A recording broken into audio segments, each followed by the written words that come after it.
I'm Stephanie Jaworski of joybaking.com. Today we're going to make Danish pastries, and this is what it looks like. As you can see, it's a beautiful golden brown crust that's wonderfully crisp and flaky, and then inside the texture's nice and soft with a buttery flavor. And then we're going to fill them with a raspberry jam. So a Danish actually uses the same dough that you make croissants. So if you have watched the croissant video on the site, you will be very familiar with the process that I'm going to show you. And I'm going to make the dough first, which actually I'm not going to bother with a mixer today. I'm just going to make it by hand because it's really easy. Now, I prefer for accuracy to weigh my ingredients, although I will give you both gram weight and cup measurement. So it would be a good opportunity, I'll plug it again, to buy a scale and start weighing your ingredients. And I will tell you that if you start weighing your ingredients, you will always do that from then on because it's much easier. So anyways, first, in a large bowl, you will need 475 grams, which is 3 2/3 cups of all-purpose flour, or you may know that as a plain flour. And then we will need 65 grams, 1/3 of a cup of granulated white sugar. And then I'm using 6 grams, which is 1 3/4 teaspoons of SAF Gold instant yeast. Now that's a little different yeast than I've used in some other recipes. This type of yeast is used a lot by professionals, and it's really good for doughs like this that have a long fermentation period, and you'll get a really good rise. Now, and also the advantage of this, it's really small grains, so you don't have to proof your yeast first before you add it. Now, you can use like an active dry yeast. You will need 10 grams, which is 2.5 teaspoons. And I would proof that yeast first in the water that we're going to use, and then just put a little sugar in there because yeast likes sugar to feed on. Okay, and the next ingredient is 2 grams, which is 2/3 of a teaspoon of dry malt diastatic powder, another little different ingredient here than what I normally use.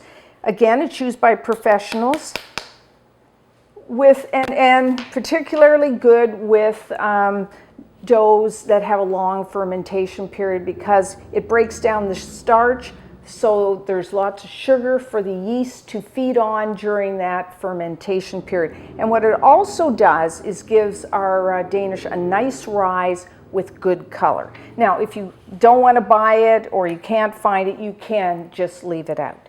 So what I'm going to do now is I'm just going to use, you can use a wire whisk, but I'm just using my hand to mix everything up. And then you will need 2 grams, 2.5 teaspoons of salt. My preference is to use a kosher salt. I find it has a milder flavor than, it's not as harsh as, say, a table salt, but you can, use a table salt or even a light sea salt. So that's mixed in. And then next, we are going to add 25 grams, which is 2 tablespoons of unsalted butter. Have your butter at room temperature.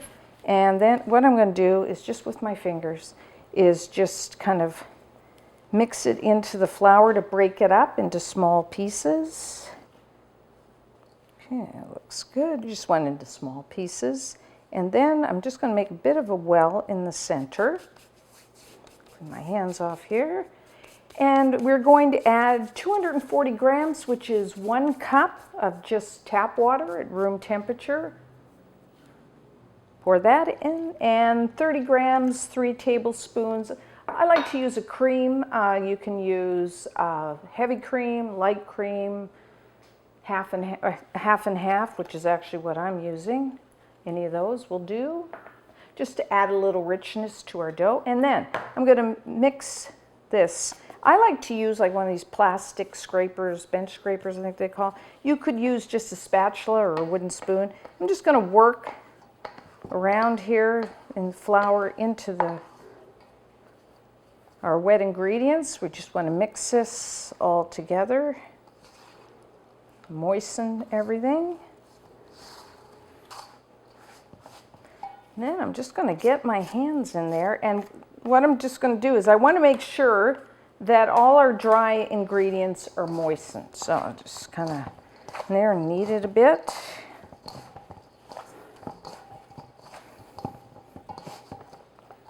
You can see this is not difficult, this part.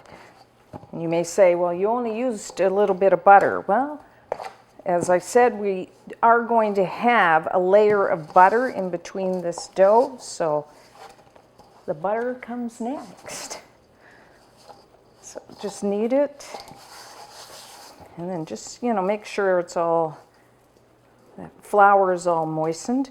And that's about all you're doing. You don't have to knead it a lot.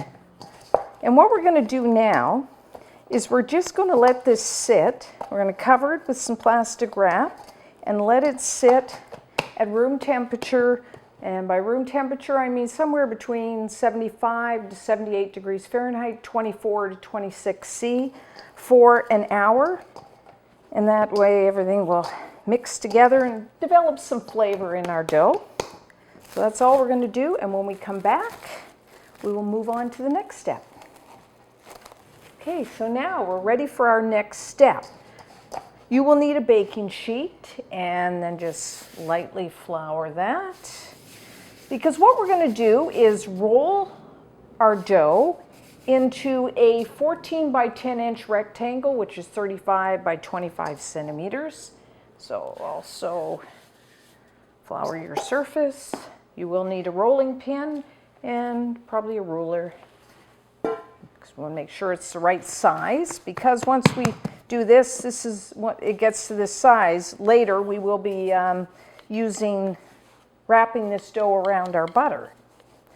So that's why we need it into the exact size. So just prevent sticking. Just keep flouring if you need to. Flour the top of your dough. If you don't want to roll, you could also just shape it just using your hands. Important thing is the right size, and then you want it even thickness.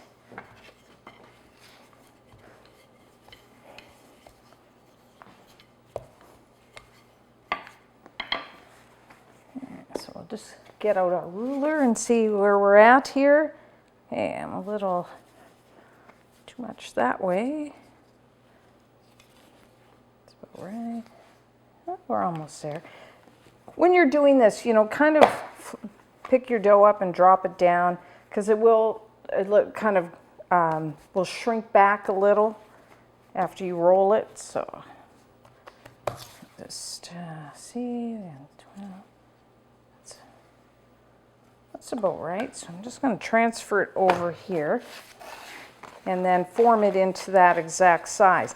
And now what we're going to do, we need to chill this dough. So you're going to cover it with some plastic wrap and put it into your fridge for a minimum 6 to 8 hours, because what we want to do is you want to give time for the gluten to kind of relax. So we don't, we're stretching, we're working the dough, so you want to let it relax a bit. And the other thing is we want it to get nice and firm, because we are going to put our butter in the center and wrap it around it. That will be our next step. But so I would say, 6 to 8 hours, or what I often do is just let it sit in the fridge overnight. You might want to flour just a little on the top, then cover it with plastic wrap, and when we come back, we will start our butter.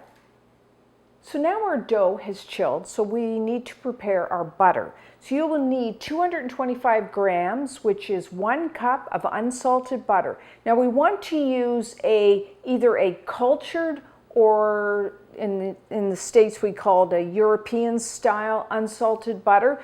And that's butter with usually about an 83% butter fat content, which is slightly higher than the normal butter you buy. And so what that does for the Danish is it makes, of course, more buttery flavor, but it also makes a really nice flaky Danish. So, I mean, if you cannot find it, I have found several brands just in the grocery store, but if you can't find it, you could just use the regular unsalted butter. Now, there's a couple ways you can do it. I like to use a piece of parchment paper, and then what I do, I just get my ruler and a little Sharpie, and I make a rectangle that is 10 inches by 7 inches, so it's 25 by 18 centimeters, and I just draw that out on a piece of parchment paper and then just flip that over so the pen side is down, because we want to form the butter into that size.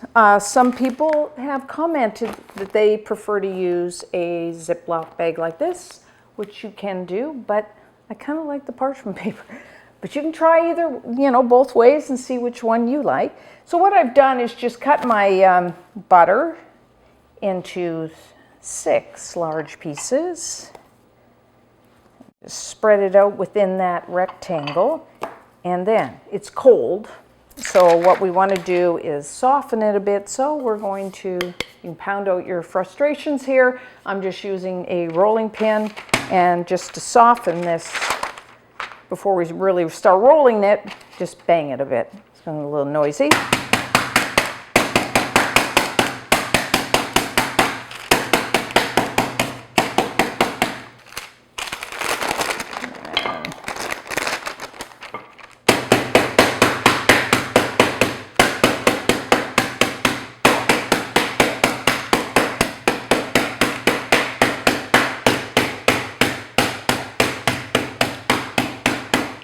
Okay, a little noisy. So we've got that at least started here, softened a bit. The thing, when you're doing a dough like this, or like a croissant dough, what we want is the temperature of our chilled dough to be the same temperature, like both, and the butter to be the same temperature. You don't want the butter too soft, because then it'll melt into the dough. So it's one of the reasons why we're doing this. So just what I'm going to do is form that fold my paper to the size that I drew. A little fidgety here until we get it going, but it's worth the time.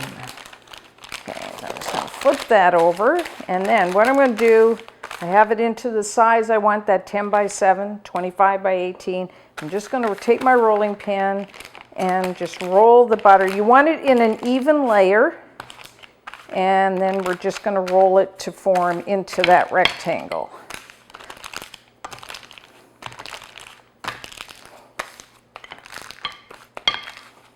Okay, so now I have it into my rectangle. So just what I do, you want it kind of an even layer, so I just run my hand. I can tell if there's parts that are a little thick, just use your rolling pin to even it out. So what we want, like I said, you want the temperature of your butter to be the same as the temperature of our chilled dough. So, with pounding and rolling, it does tend to warm up the butter. So you want it kind of firm, but a little, pliable. Mine has got a little soft. So what I'm going to do is just put it into the fridge for maybe 15 minutes, and then when we come back, we will laminate our dough. So we're now ready for our next step. Our dough has chilled and our butter is chilled. So we're going to laminate our dough. So I'm just going to take my butter, and what you want is your butter to be still cold and firm, but a little pliable. Like when you kind of go, it just bends a little. Now the important thing when you're doing this type of dough is you want to keep everything cool. You don't want that butter to get soft. If at any time your butter starts to get soft, stop and put your dough back into the refrigerator to let it become firm again. So what I'm going to do is put the butter into the center of my dough. Now you see why we had to be so exact in our rolling of our butter and our dough. So just peel the paper off. And now my butter is just a little past the ends there, so just kind of, if you have to, even that up. That. And then what I'm going to do is just take the ends and kind of get rid of some of that flour, and then wrap it around the butter, like so. So they meet in the center. Pat it down. So, and now we are ready to roll out our dough. Now, I have granite. You have granite or marble. You want to keep it cool. Actually, it's great to have a cool kitchen because that helps to prevent the dough from warming up. If you want to cool down your granite or your marble, what I do is I put a pot in the freezer and get it really, frozen, and then I rub it over my counter. You can use an ice pack to cool my granite off.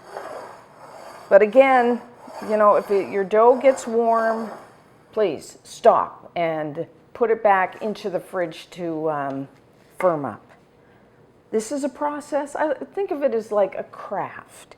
And you don't want to rush it. Take your time, enjoy it, because the reward is great. So I'm just going to flour my surface, and then I'm putting my dough on the surface. The seam is facing this way. You will need your rolling pin. And what we're going to do is roll our dough. I'm just going to pound it a bit to get everything, get the air out in that. And we are going to roll it into a length of 22 inches, which is 55 centimeters. And what I do is I actually put some masking tape. You could use a ruler or yardstick, but I just put that and then I don't have to fuss. And you want it about 8 inches wide, which is 20 centimeters. But what we're going to do is roll this way, not sideways, because your width is not that important right now. It's a length.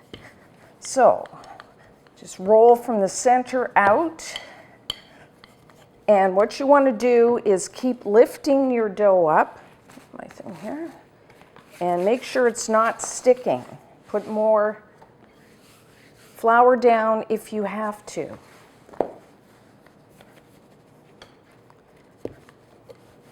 So you want an even thickness, roll from the center out.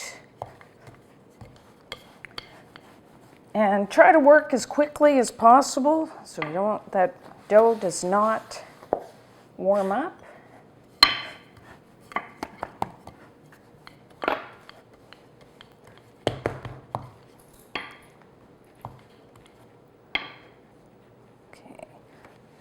And kind of flap the dough because we're stretching it, and then when you kind of lift it up and put it down, it kind of shrinks back. That is normal. So I'm almost there. So just even up my ends.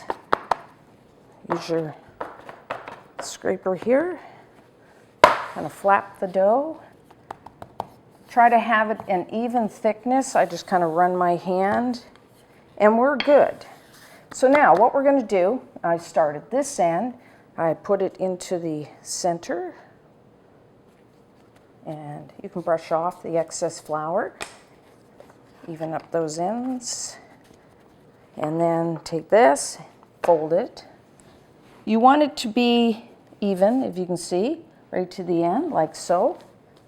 Even it up, and that is what you call your first turn. So what I'm going to do is turn it 90 degrees. I'm going to go this way. And so as you can see, it's like a binding of a book. It's on my left side. And because my dough is not warmed up too much, I am going to do my second roll and fold. Same length, same width. If you found you can tell your butter's getting soft, stop and put it into the refrigerator until it firms up, and then continue on. Okay, that looks for, what is the 22 inches, 55 centimeters. I'm just going to flap that one more time to check. Yep, we're good. So again, this end to the center. Even it up. And that is our second turn. So my dough is getting soft. So I want to put it back into the refrigerator. We do have one more turn, roll and fold. 3 turns for this. And so the reason is, 1, to firm up the dough, and 2, we've done a lot of work with that dough, you know, rolling, stretching, so we want it to relax. So there's a couple reasons why we're going to chill it. So now I'm just going to cover it, put it back into the refrigerator about an hour, and when we come back, we will do our 3rd turn. Okay, so our dough is now chilled, so we're ready for our 3rd roll. Again, same thing as last time.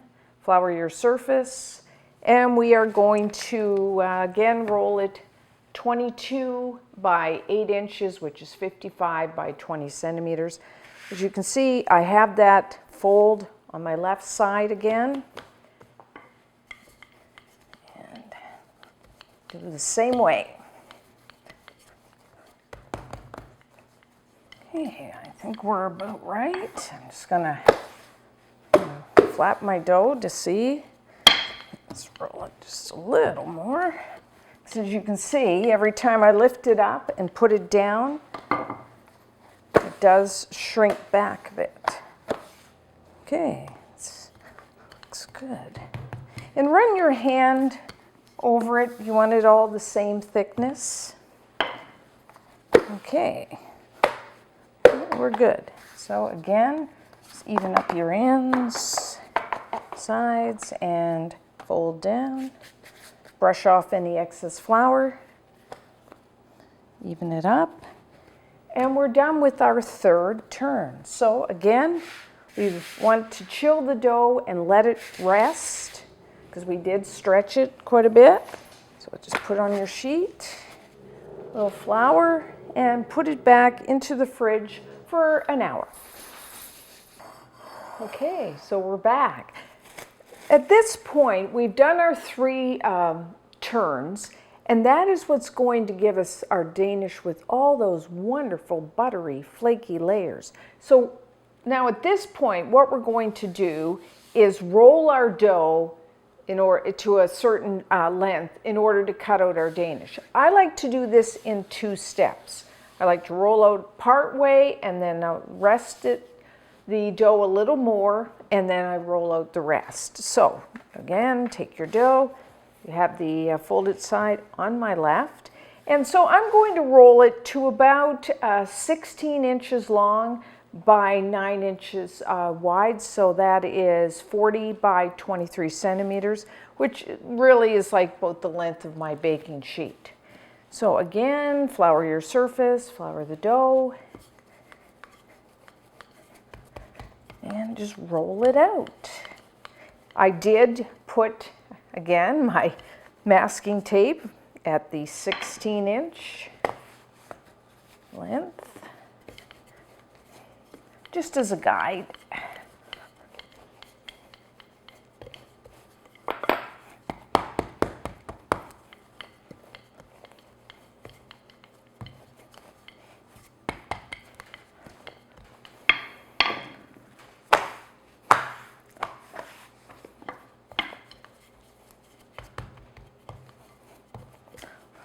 Yeah, that's about right. It's not really critical like the length or the width, because we are going to get it to the exact length next time. And do about 9 inches, 23 centimeters. Now at this point, once I finish this, like I said, we're going to put it back on our baking sheet and chill it again for about at least an hour. Just to give that, our dough time to relax. If you wanted to, at this point, what you could do is actually leave it in the fridge overnight. If you wanted to bake off finish your Danish up in the morning. So that is an option. So, yeah, that's about 9 inches, 23 centimeters. So again, just flour your baking sheet. There we go. Flour the top and cover it with plastic wrap, and I'm going to pop it into the fridge, and we'll see you back here in an hour. So we're back. We are now going to do our final roll. So you will, again, flour your surface. And what we're going to do is roll our dough 24 inches by 9 inches, which is 61 by 23 centimeters. And then that is the size we need. And then we'll cut out our Danish. So, and flour as much as you need to. And then remember to constantly, or every once in a while, to lift your dough and put it back down. 1, to make sure it's not sticking, and 2, to let that dough, if it needs to shrink back, let it shrink back.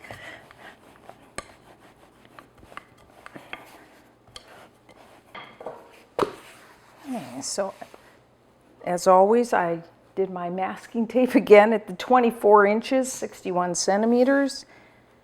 I got a little more to go. I prefer rolling this way. I find it easier.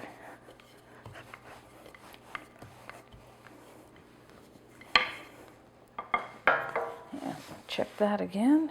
Yeah, we're about there. So, sure it doesn't shrink back on me. It did a little. As you can see, it does shrink. See my width that's good. I'm at 9 inches, 23 centimeters, so just a little more. So what I don't want is it shrinking back once I cut out my Danish. I mean, sometimes that happens, and it's not critical here.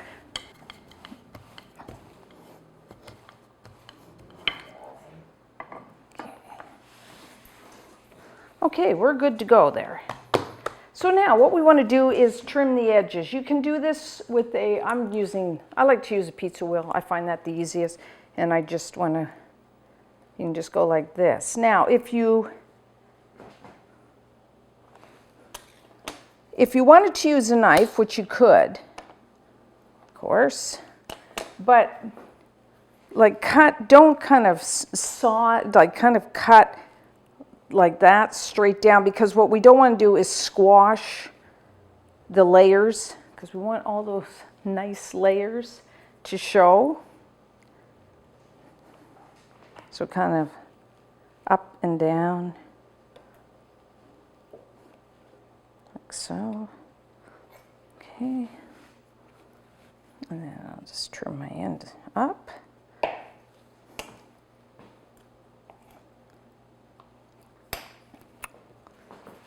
Trim this up because it's not quite straight.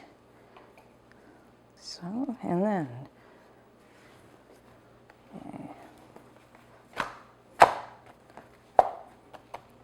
I'm just going to roll this just a little.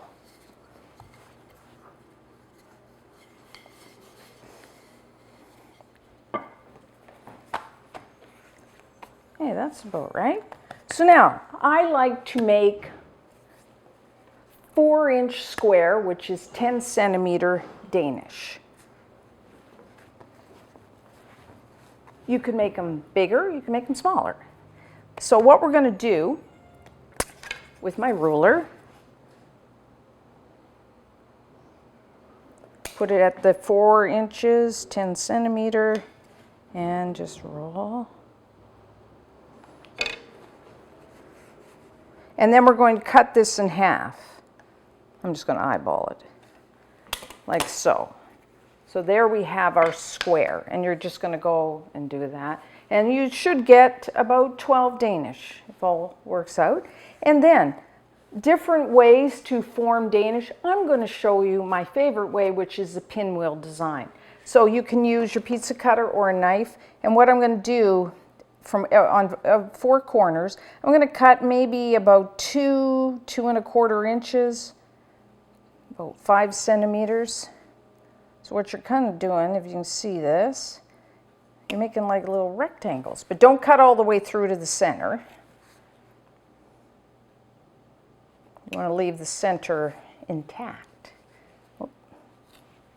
And so then we have, as you can see, we have 4 triangles. And then you can take, I'm going to take this, just go into the center, press down to seal, and then leave that one, and then press from each triangle, this one, into the center, press down, into the center, and there we have our pinwheel.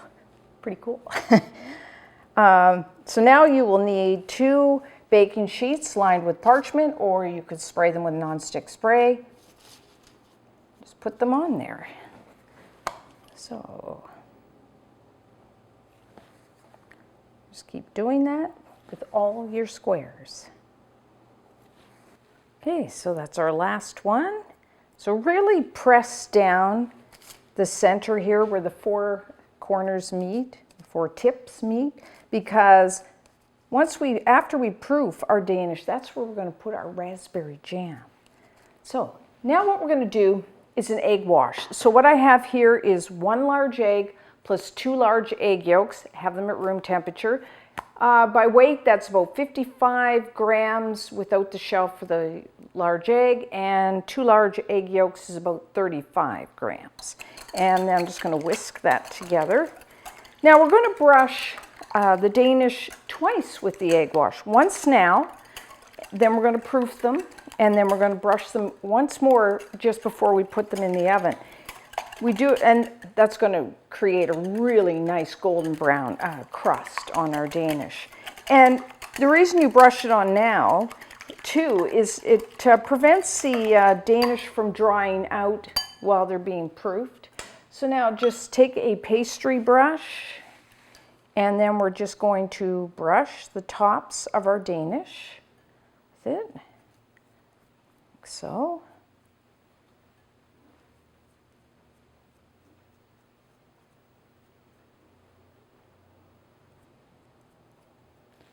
Okay, so that's our last one. So now we're going to proof our Danish. That will take, you want it room temperature, which room temperature, I mean somewhere between 75 and 78 degrees Fahrenheit, 24, 26 C. You don't want it too warm because we don't want that butter to get soft and melt. So somewhere in there. You want to cover them. Now, you could do a few things. You could just use a plastic bag, put the whole baking sheet in there. You could, if you had a plastic tub, plastic tub, you could put it over the top. Or sometimes what I do is just take plastic wrap, spray it with a little bit of nonstick spray, and then put it on top. You don't want to, you want to spray it or something because you don't want that the plastic wrap to stick to the top of the Danish while they're rising. So I would say somewhere between 1.5 hours to 2 hours, which one, they'll be nice and soft to the touch and they will rise. And then about maybe half hour before that, preheat your oven to 400 degrees Fahrenheit, which is 200 degrees Celsius. And you want to put your oven racks to the upper and lower third of your oven because we are going to bake these off at the same time. So we'll see you back in a couple hours. Okay, so our Danish have now proofed. As you can see, they've risen and they're nice and soft to the touch.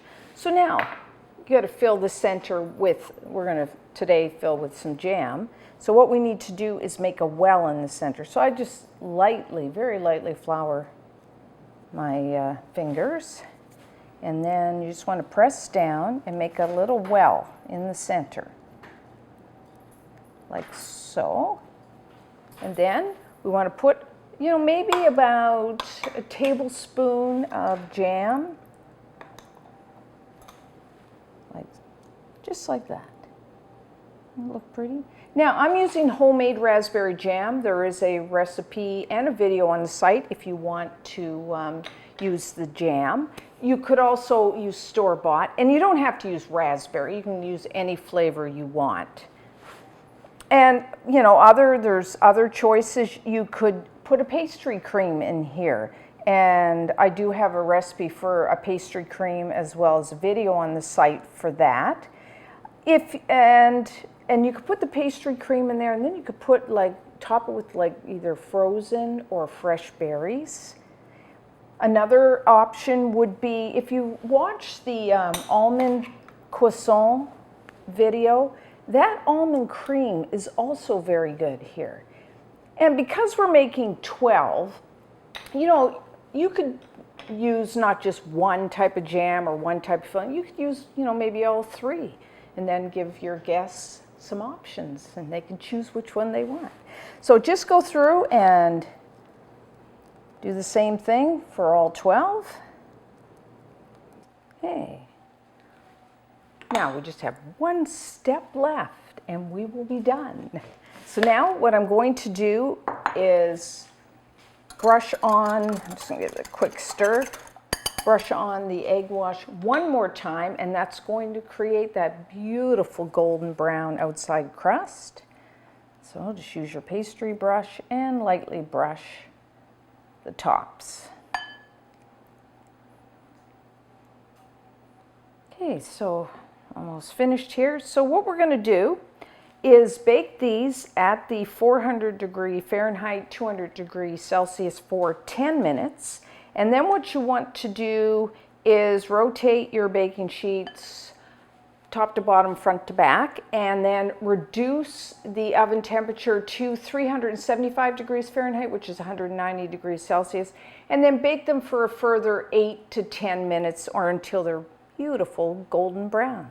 So 10 and then 8 to 10.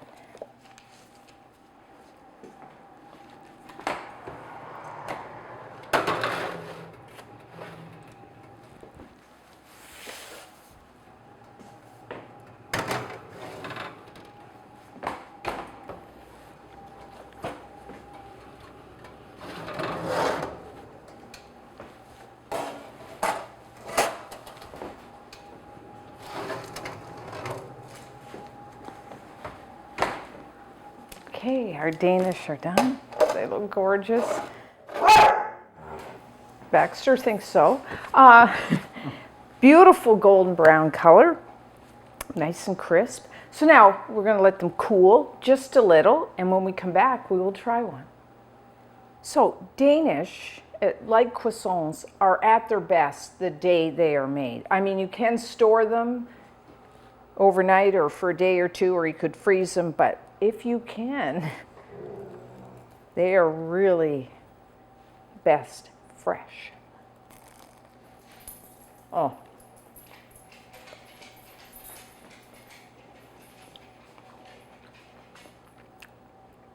That crust is so crisp, and it's flaky, and then it's soft and buttery inside. You know, homemade Danish pastries are really wonderful. Now, some people do like to put a glaze over the top. Personally, I just like to enjoy them just the way they are. If you want to do that, you can just mix together a little powdered sugar with a little milk till it's thin enough, and you can just drizzle it over the top of the Danish once they've cooled. Either way, pretty good. So, you know, give this a try. Everyone will love them. And until next time, I'm Stephanie Jaworski of joyabaking.com.